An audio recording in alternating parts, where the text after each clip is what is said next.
John Rambo est une pomme. Si, je t'explique. À l'origine de la franchise des 5 films se cache un roman, Premier sang. Tata Pépette ne peut que te recommander cette lecture. Il y a tellement de différences entre le film et le livre que tu vas pas en revenir. Tu ne verras plus jamais un hamburger de la même manière. Dans les 2 cas, Premier sang parle de la chasse à l'homme entre un shérif aussi chaud bouillant qu'un backman tentant de doubler un taxi et un vétéran du Vietnam aussi remonté qu'un taximan accro au café série. Mais si le film faisait peur avant sa sortie parce que jugé anti-patriotique, même Stallone voulait s'en débarrasser tellement il craignait pour sa carrière. Eh bien le livre, c'est encore pire.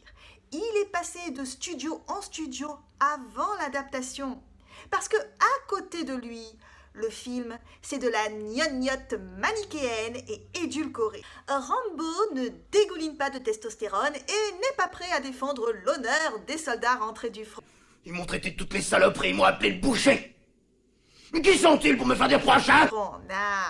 C'est un vagabond violent qui affronte un ancien combattant étroit d'esprit qui, lui, s'est intégré à une société aussi étroite et petite d'esprit que lui. 2 têtes dures qui, par orgueil, vont mettre une ville de joyeux pecnos à feu et à sang. À la différence du film, le livre met vraiment le doigt sur les dysfonctionnements de la société américaine. David Morrell s'est inspiré des faits de son époque.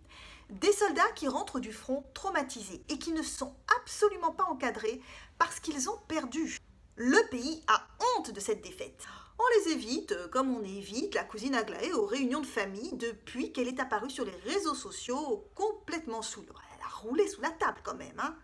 C'est aussi l'époque des revendications sociales, de la violence urbaine, des gens très différents comme les hippies qui se font arrêter par la police, laver au Karcher et raser des pieds à la tête au mépris de tout droit humain. Et là, il se dit: mais que se serait-il passé si la guerre du Vietnam avait lieu chez nous, aux États-Unis, à domicile? Et puis un jour, alors qu'il est en train d'acheter ses fruits et légumes, Eureka!